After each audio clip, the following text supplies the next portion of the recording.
Welcome to this Tuesday reflection on the 1st of December. The season of Advent, which began last Sunday, is one of my favourite seasons in the Church's year.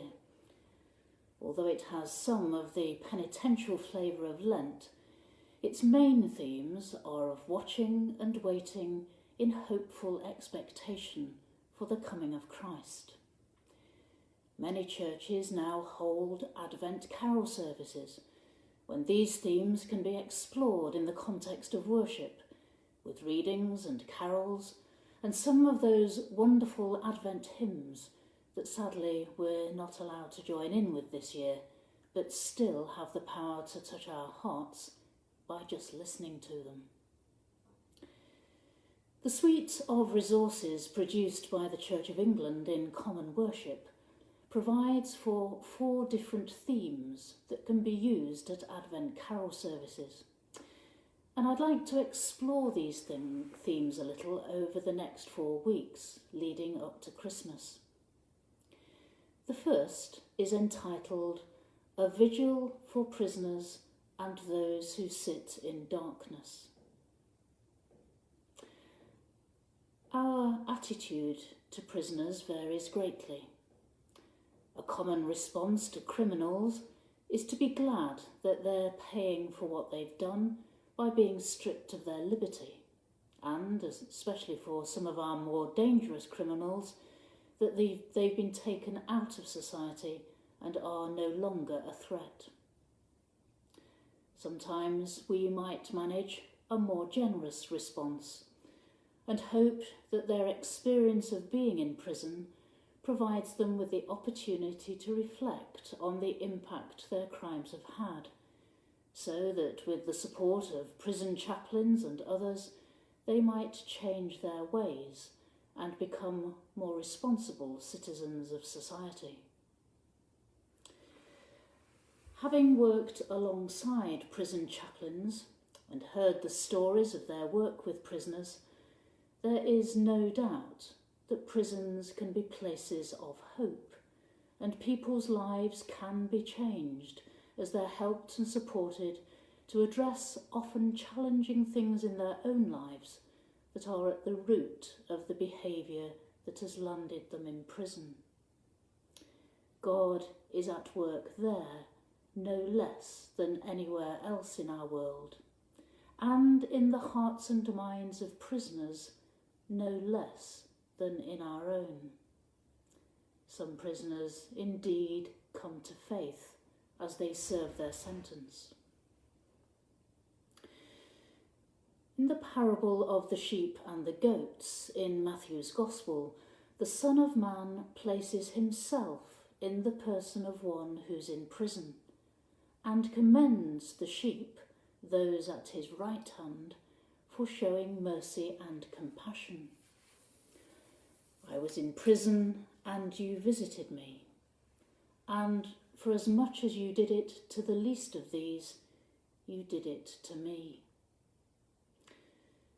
I was delighted to learn that members of the Mothers' Union are regular visitors to Usk Prison, and that they're compiling a booklet of prayers and poetry to give to the men as a Christmas gift this year. This is a wonderful way of building bridges with those in prison and giving them a degree of hope as they wait for the time when they're released and can return to their families and friends. But prisoners are not the only ones who sit in the darkness of captivity, waiting and longing for release.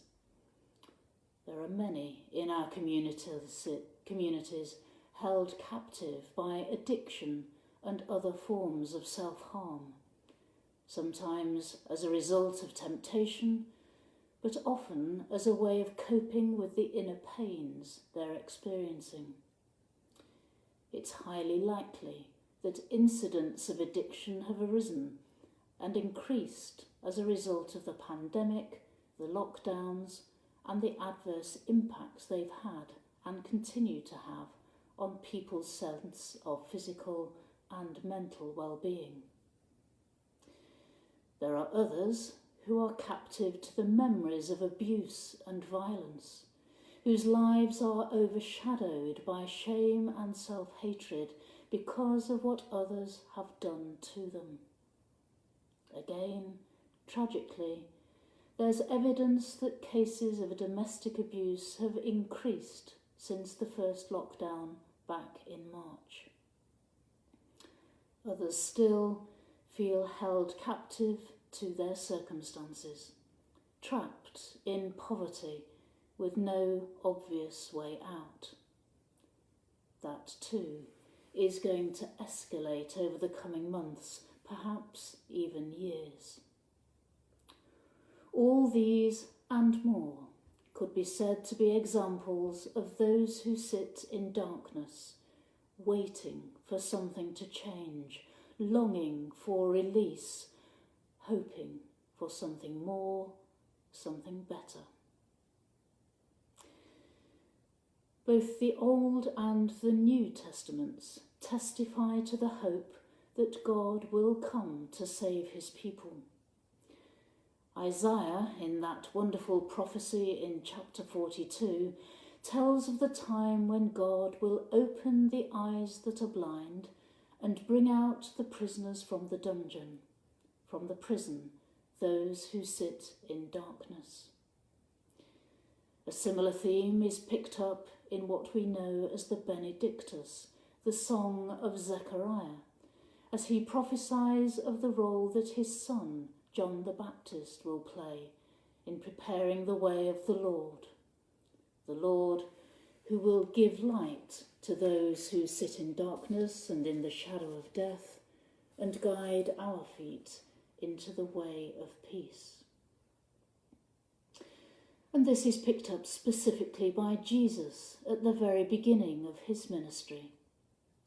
He has sent me to proclaim release to the captives and recovery of sight to the blind, to let the oppressed go free. Waiting in hope, one of the key themes of Advent. We don't have to be a prisoner held at Her Majesty's pleasure to know what it feels like to be captive to our circumstances.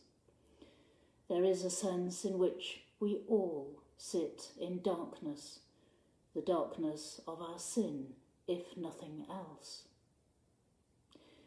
As we travel through Advent, let's pray for the grace to rest in God's promise and to wait in hope for God's renewed coming into our own lives and the lives of all who sit in darkness.